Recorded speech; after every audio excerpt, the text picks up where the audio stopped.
even harder to forgive. Hail, Mommy, full of grace, blessed art thou among women. Take away the sins of your daughters. Only sacrifice escaped. No one else broke free. No one else avoided the gauntlet. In the gaze of Grace and all her friends, and all our aunties, and somebody's preacher, we wed. Yesterday, we were simply young lovers. But today, the weight of matrimony went upside our heads like a stick in a stick fight.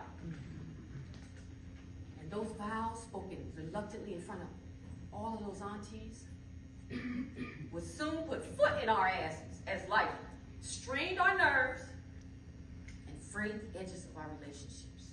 Each of us, each one of us, dove heads first into the dark waters of matrimony, not knowing the water from our tears. Hail, Mommy, full of grace, blessed art thou among women.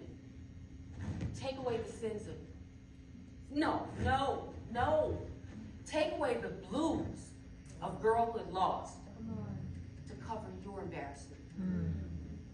Take away the blues of all these girls you left in your wake.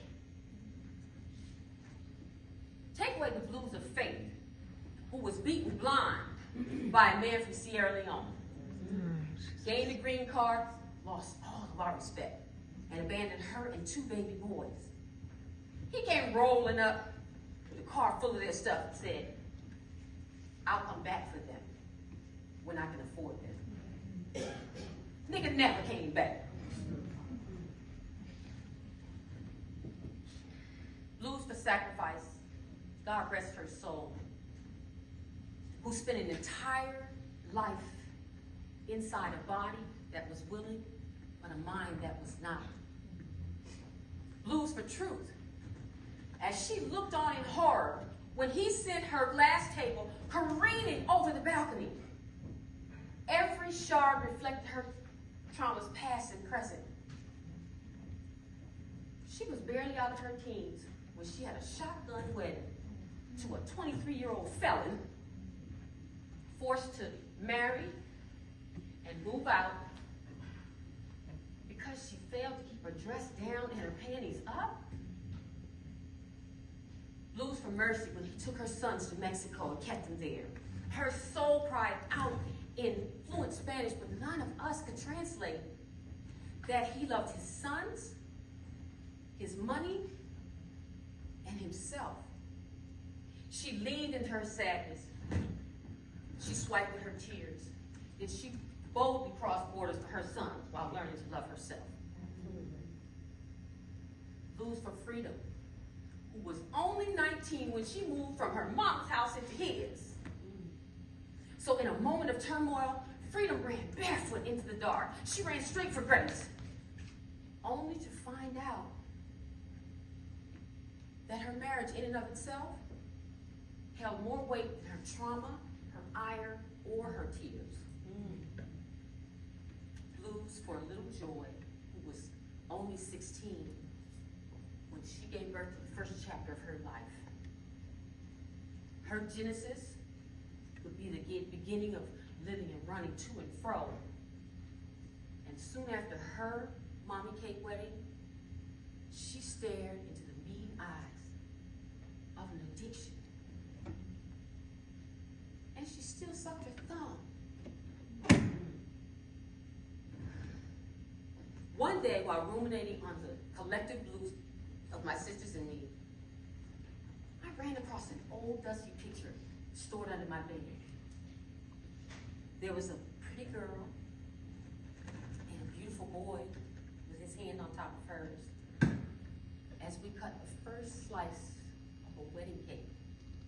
And standing on top of that cake was a little black bride and groom, standing, neither leaning nor hanging on for dear life. Memories came flooding in of a marriage that was complicated yet dutiful, with our tiny house and towels folded neatly, and a garden, and 3 beautiful babies. Memories of getting along, hanging on, and falling apart. But then it hit me that it was actually a real wedding cake. Yes, to cover her embarrassment and our perceived sins, but a real wedding cake nonetheless. This cake was born of hard times and good intentions, of being black and woman in the 1940s. This cake, a facade for dresses down and panties up, was born of balancing broken dignity, respectability, pride, and need. This cake was a gift of grace, and her desire for love and protection. She was so wrong, and yet so right to want more for us by any means necessary. Hail, Mommy, full of grace. Blessed art thou among women, and blessed is the fruit of your womb. Take away the sadness and regret that linger, and help me to see